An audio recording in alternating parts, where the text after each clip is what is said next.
தலைப்புச் செய்தி. நெல்லை சந்திப்பு பேருந்து நிலையத்திலிருந்து தனியார் பேருந்தை மர்ம நபர்கள் கடத்தி சென்றிருக்கிறார்கள்.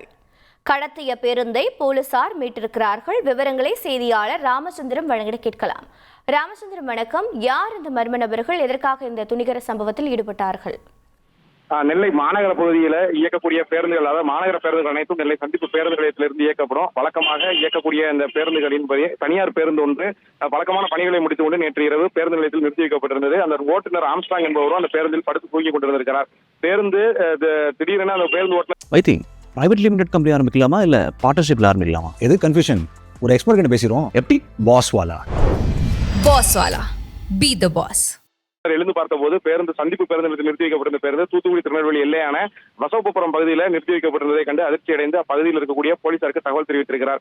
விசாரணை நடத்தப்பட்ட போது அந்த பேருந்தினுடைய ஓட்டர் மற்ற தனியார் பேருந்தினுடைய 2 ஓட்டுநர்களான வேல்ராஜ் மற்றும் ரமேஷ் ஆகிய இருவரும் மது போதையில் அந்த பேருந்து நிலையத்திலிருந்து எடுத்து வந்தது தெரிய வந்தது.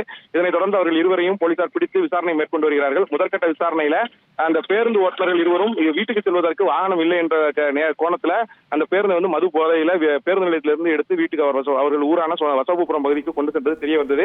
இதனைத் தொடர்ந்து போலீசார் அவர்கள் இருவரையும் பிடித்து 4 பிரிவின்கள் கடத்தல் உள்ளிட்ட 4 பிரிவின்களில் வழக்கு பதிவு செய்து விசாரணையை துரிதப்படுத்தியிருக்கிறார்கள். உங்களுடைய தகவல்களுக்கு நன்றி ராமச்சந்திரன்.